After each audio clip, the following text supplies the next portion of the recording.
नमस्कार मित्रों, आप सभी लोगों का उड़ान द फ्लाई के ऑनलाइन प्लेटफॉर्म पर स्वागत है। चैनल को सब्सक्राइब और लाइक करने के लिए आप सभी लोगों का धन्यवाद। हम लोग पर्यावरण के टॉपिक में जलवायु परिवर्तन से संबंधित UNFCCC के बारे में अध्ययन कर रहे थे।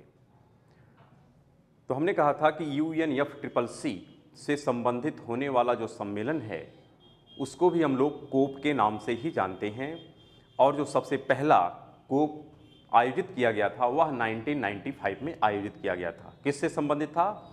UNFCCC।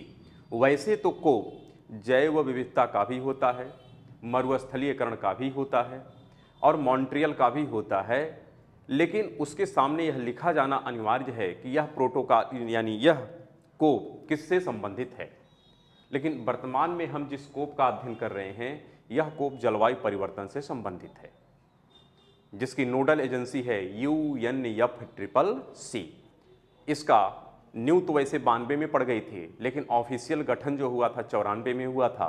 पहला कोप हुआ था 1995 में। और जैसे ही यह सम्मेलन आयोजित किया गया था उसी के कुछ समय पश्चात ही IPCC की दूसरी रिपोर्ट सामने आई, और उस दूसरी रिपोर्ट में जो सबसे प्रमुख बिंदु कहा गया था वह था वैश्विक ऊष्मन। और वैश्विक ऊष्मन के लिए जिम्मेदार किसको ठहराया गया था? ग्रीन हाउस गैस को।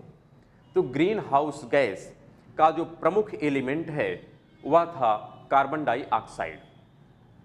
तो यह विचार किया गया कि यदि हमको वैश्विक ऊष्मन से इस धरती को बचाना है तो उसके लिए हमें ग्रीन हाउस गैस के उत्सर्जन के मान में कटौती करनी पड़ेगी, अर्थात हमको CO2 के उत्सर्जन के मान में कटौती करनी पड़ेगी। लेकिन CO2 के उत्सर्जन की दर में कटौती का तात्पर्य है कि जो हमारे ऊर्जा के स्रोत हैं उनके उपभोग की दर में कटौती करना। क्यों? क्योंकि ऊर्जा का जो प्रमुख स्रोत है वह है जीवाश्म ईंधन, और प्रत्येक जीवाश्म ईंधन से क्या निकलते थे? CO2 निकलते थे।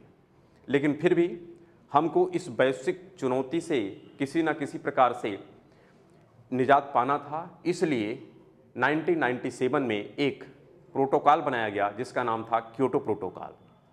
तो हम लोगों ने क्योटो प्रोटोकॉल को डिटेल में डिस्कशन किया है कि क्योटो प्रोटोकॉल कब अस्तित्व में आया था? 1997 में। इसका प्रमुख उद्देश्य क्या है? वैश्विक ऊष्मन की समस्या का समाधान करना। कैसे? ग्रीन हाउस गैस के उत्सर्जन की दर में कटौती करना है। कैसे करना है? उसके लिए CO2 के उत्सर्जन की दर की कटौती करना है। उसके लिए इन्होंने कई मैकेनिज्म बताए, लेकिन सबसे पहले इन्होंने क्या किया कि विकासशील और विकसित राष्ट्रों के बीच में इनको डिवाइड किया। जो विकसित थे उनको NX1 कहा और जो विकासशील थे उनको NX2 कहा।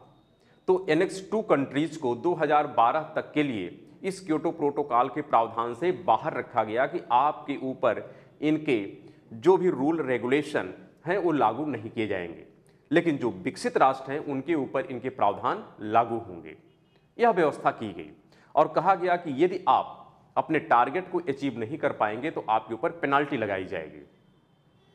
तो टारगेट क्या था? टारगेट था कि 2012 तक, कब तक? 2012 तक ग्रीन हाउस गैस के उत्सर्जन की दर में आपको 5.2% की कटौती करना है। कब की तुलना में? 1990 की तुलना में। कब की तुलना में? 1990 की तुलना में। कि यदि 1990 में आपका उत्सर्जन मान लेते हैं कि 100 यूनिट था, तो 2012 तक आपका कितना कम हो जाना चाहिए? 5.2% का कम हो जाना चाहिए, यानी आपका 94.8% हो जाए, 8 यूनिट हो जाना चाहिए घट करके। तो यह मैकेनिज्म कैसे कंप्लीट किया गया उसके लिए 4 बिंदु बताए गए थे। सबसे पहला था कार्बन क्रेडिट और कार्बन ट्रेडिंग।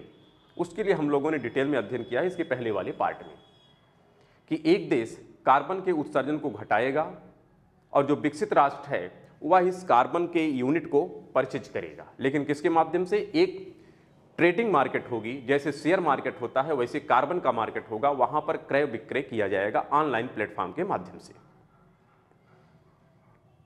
उसी प्रकार दूसरा बिंदु बताया गया कि यदि मान लेते हैं जो प्रावधान है इसके माध्यम से यदि आप अपने टारगेट को अचीव नहीं कर पाते हैं तो दूसरे मैकेनिज्म की तरफ जाएं। और दूसरा था ग्रीन टेक्नोलॉजी, यानी ऐसी प्रौद्योगिकी को विकास करो कि जो कम से कम ऊर्जा को कंज्यूम करे और अधिक से अधिक कार्य करने में सक्षम हो। इसके बाद जो तीसरा व्यवस्था की गई वहां पे कहा गया कि आप ज्वाइंट कोलैबोरेशन करो, यानी आप विकसित राष्ट्र हैं, आपके पास पूंजी है, तकनीक है, उद्यमिता है, तो आप क्या करिए, किसी विकासशील राष्ट्र में जाइए, उस विकासशील राष्ट्र की इंफ्रास्ट्रक्चर को इंप्रूव करिए, मैनेजमेंट को इंप्रूव करिए, टेक्नोलॉजी को इंप्रूव करिए, और उसके माध्यम से जो कार्बन के उत्सर्जन की दर को घटेगी वह आपके अकाउंट में क्रेडिट हो जाएगा, यानी आपका टारगेट उसके माध्यम से पूरा कर दिया जाएगा। और तीसरी जो व्यवस्था बताई गई थी, तीसरी नहीं चौथी, वहां पे कहा यदि इन तीनों मैकेनिज्म से आपका टारगेट नहीं पूरा होता है तो आप कार्बन सिंक तैयार करिए, यानी वृक्षारोपण करिए। वृक्ष भी जो होते हैं या क्या करते हैं, कार्बन का अवशोषण करते हैं। तो मान लेते हैं आपकी फैक्ट्री से कार्बन का उत्सर्जन हो रहा है, तो आप वृक्ष लगा करके उस कार्बन के अवशोषण की दर को बढ़ा सकते हैं और अपने टारगेट को पूरा कर सकते हैं। यह व्यवस्था बनाई गई थी क्योटो प्रोटोकॉल में। तो चूंकि ये मैकेनिज्म एक मैथमेटिकल कैलकुलेशन है कि कार्बन क्रेडिट कितना हुआ तो कार्बन ट्रेडिंग कितना हुआ, कितना किसके अकाउंट में बैलेंस जाएगा, उसके लिए पूरा इंफ्रास्ट्रक्चर तैयार करना पड़ेगा। तो इसलिए इसमें काफी लंबा वक्त लग गया।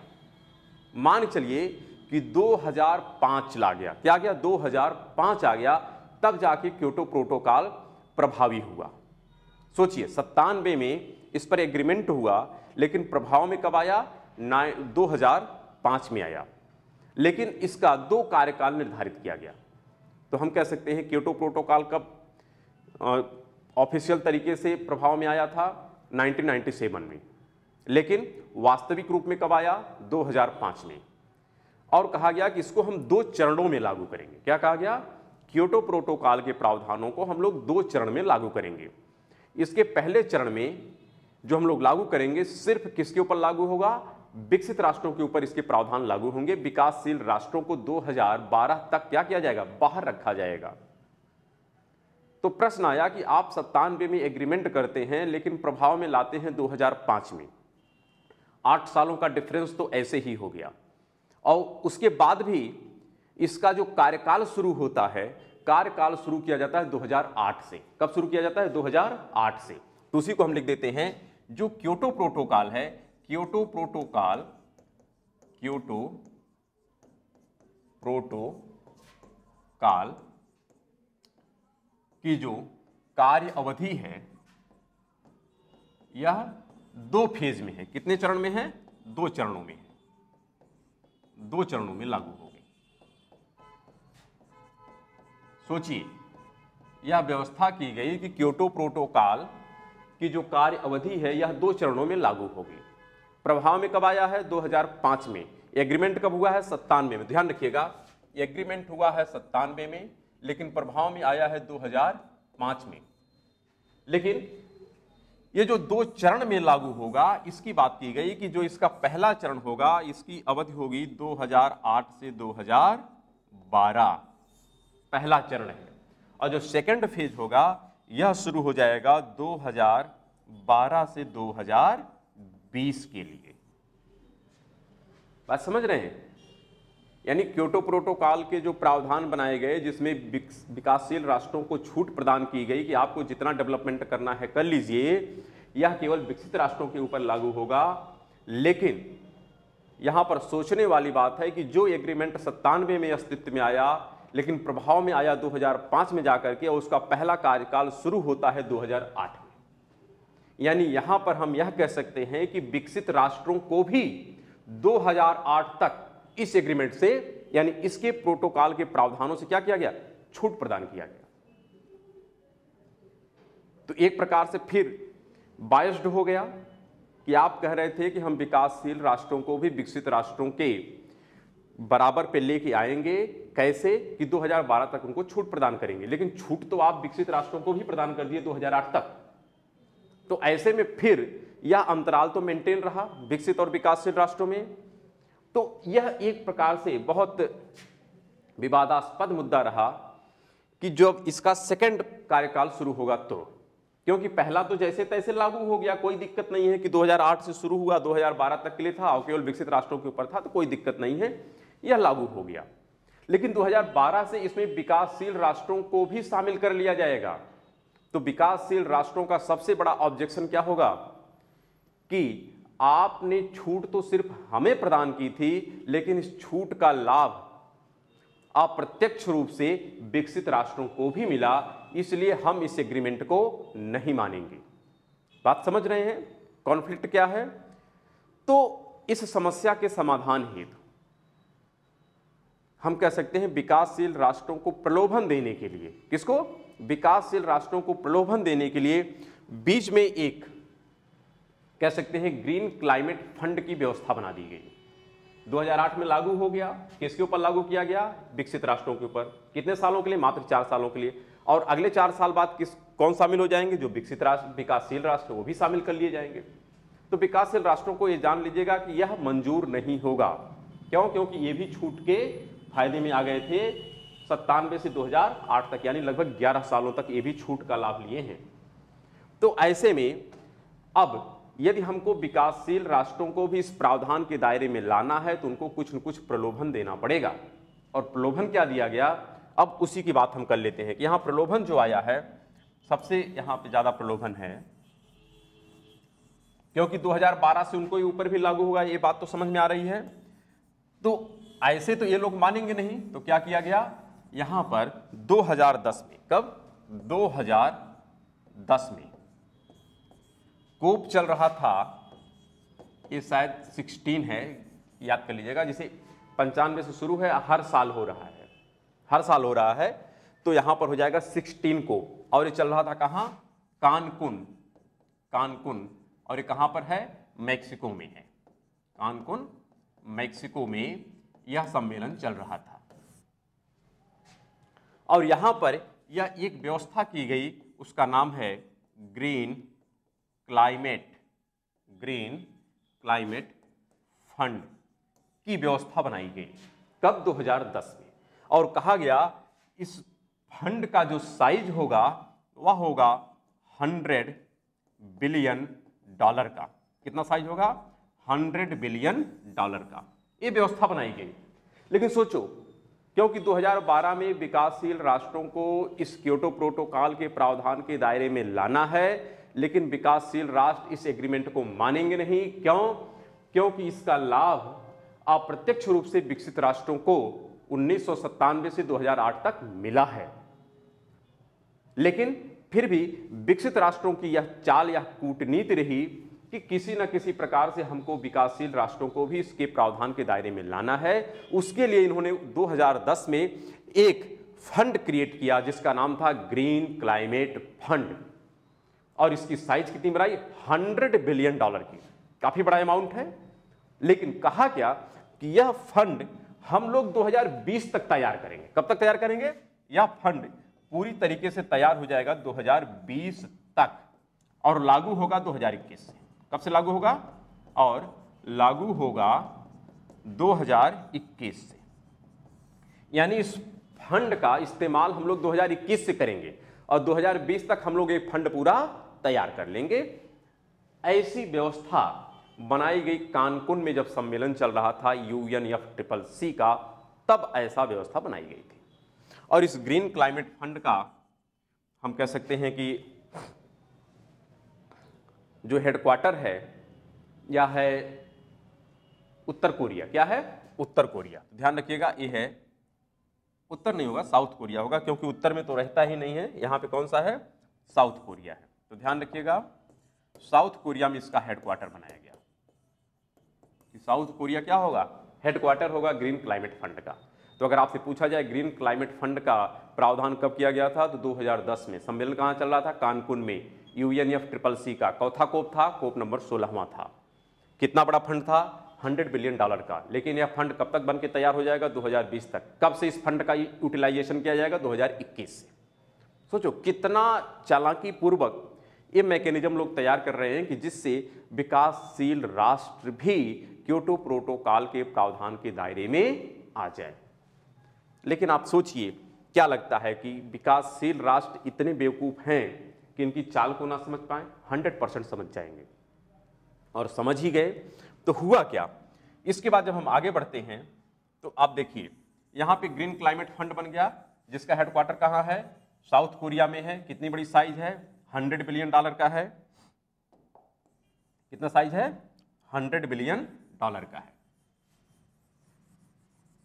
अब इसी के बाद बात आ जाती है, इस ग्रीन क्लाइमेट फंड का चर्चा हम लोग एक बार और करेंगे जब पहुंचेंगे पेरिस एग्रीमेंट पर। तब पेरिस एग्रीमेंट में पुनः हम लोग ग्रीन क्लाइमेट फंड की बात करेंगे। तो यहां पर ग्रीन क्लाइमेट फंड बन गया कब? 2010 में। अब बारी आ गई कि क्योटो प्रोटोकॉल के सेकंड प्रवधि को लागू करना है। कब से? 2012 से। तो प्लान तो पहले से चल रहा था। तो ध्यान रखिएगा, जब तक इस पर सभी सदस्य राष्ट्र यानी यूनाइटेड नेशन के जितने भी 193 सदस्य राष्ट्र हैं उनका सहमति नहीं मिलेगा, तब तक तो कोई प्रावधान लागू नहीं होगा। पहला इसलिए लागू हो गया क्योंकि विकासशील राष्ट्रों को छूट प्रदान किया गया था, लेकिन लोग चालाकी पूर्वक 2008 तक अपने भी छूट का लाभ लिए। सिर्फ 4 सालों तक अपने ऊपर लागू करके विकासशील राष्ट्रों को भी इसके प्रावधान के दायरे में लाना चाहा, लेकिन विकासशील राष्ट्र इसके चालाकी को समझ गए, इसलिए वो लोग लालच देने के लिए ग्रीन क्लाइमेट फंड की व्यवस्था किए। लेकिन फिर भी जब 2012 में वह टाइम आता है कि जब इस क्योटो प्रोटोकॉल के सेकंड प्रवधि को लागू करने के लिए सम्मेलन का आयोजन किया जाता है कि जहां पर यह निर्णय लिया जाएगा कि क्योटो प्रोटोकॉल के सेकंड प्रवधि को अब लागू किया जाएगा, तो वह सम्मेलन जो चल रहा था वह था दोहा। कहां पे चल रहा था?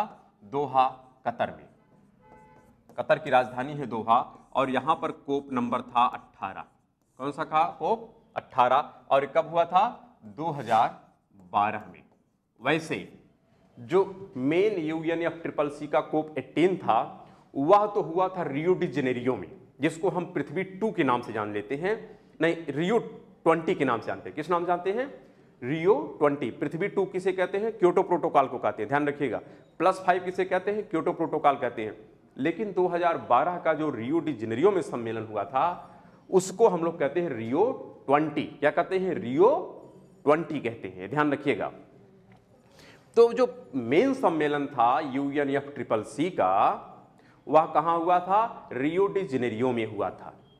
लेकिन वहां पर जितने भी कह सकते हैं कि कार्य प्रणाली निर्धारित की गई थी, सारे कार्य वहां पे संपन्न नहीं हो सके, कुछ कार्य शेष रह गए, और उसी कार्य को कंप्लीट करने के लिए एक पूरक सम्मेलन का आयोजन किया गया। पूरक मतलब कार्य पूरा नहीं हो सका, इसलिए पूरक सम्मेलन का आयोजन किया गया। और पूरक सम्मेलन कहां पर आयोजित किया गया था? दोहा में, कतर। कब? 2012 में। ध्यान रखिएगा, यह रियो 20 का पूरक सम्मेलन है। किसका पूरक सम्मेलन है? रियो 20 का पूरक सम्मेलन है, ध्यान रखिएगा। प्रमुख सम्मेलन कहां हुआ था? रियो में हुआ था, लेकिन वहां पर कार्य कंप्लीट नहीं हो सका, इसलिए पूरक सम्मेलन का आयोजन किया गया था दोहा में 2012 में। और एक कौन सा कोप था? कोप नंबर 18 था। पूरे विश्व के इतिहास का यह सबसे बड़ा सम्मेलन था। उससे पूर्व इतना बड़ा सम्मेलन कोई आयोजित नहीं हुआ था। और यदि आज की बात करें, आज के सेंस में, तो आज तक का सबसे बड़ा कौन सा रहेगा? पेरिस एग्रीमेंट रहेगा, पेरिस जलवायु समझौता। लेकिन उससे पूर्व 2012 का जो सम्मेलन था वह सबसे बड़ा था, यानी उससे पूर्व इतना बड़ा सम्मेलन कोई देखा नहीं गया था जो दोहा में हुआ था। क्यों? क्योंकि यहां पर अब बात आ गई थी विकासशील राष्ट्रों की। किसकी बात आ गई थी? विकासशील राष्ट्रों को, कि विकासशील राष्ट्रों के ऊपर भी क्योटो प्रोटोकॉल के प्रावधान को लागू करना था। इसलिए विकासशील राष्ट्रों ने बढ़ चढ़ करके इसमें भाग लिया। तो हुआ क्या? भाग तो लिया, लेकिन जाहिर सी बात है कि क्योटो प्रोटोकॉल की सेकंड प्रवधि लागू होने के लिए भी कुछ शर्त है। उस शर्त क्या है कि कब क्योटो प्रोटोकॉल की सेकंड प्रवधि लागू की जाएगी, तो उसके बारे में भी थोड़ा समझ लेते हैं। यहां पर कुछ बात समझ में आ रही होगी कि 2010 में ग्रीन क्लाइमेट फंड बना दिया गया, और 2012 में क्या हुआ? दोहा सम्मेलन हो गया, दोहा। और ये कौन सा था? कोप नंबर 18 था। अब यहां पर बात आती है कि यदि इस सम्मेलन को लागू करना है, क्या करना है? यानी हम कह सकते हैं क्योटो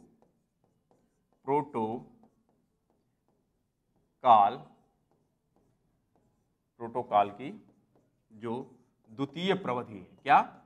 द्वितीय प्रवधि, यानी जो इसका सेकंड फेज है, इसके लागू होने की जो शर्त है, क्या? लागू होने की शर्त। शर्त क्या है? शर्त यह है कि 3/4, कितना? 3/4 सदस्य राष्ट्र सदस्य राष्ट्रों की सहमति।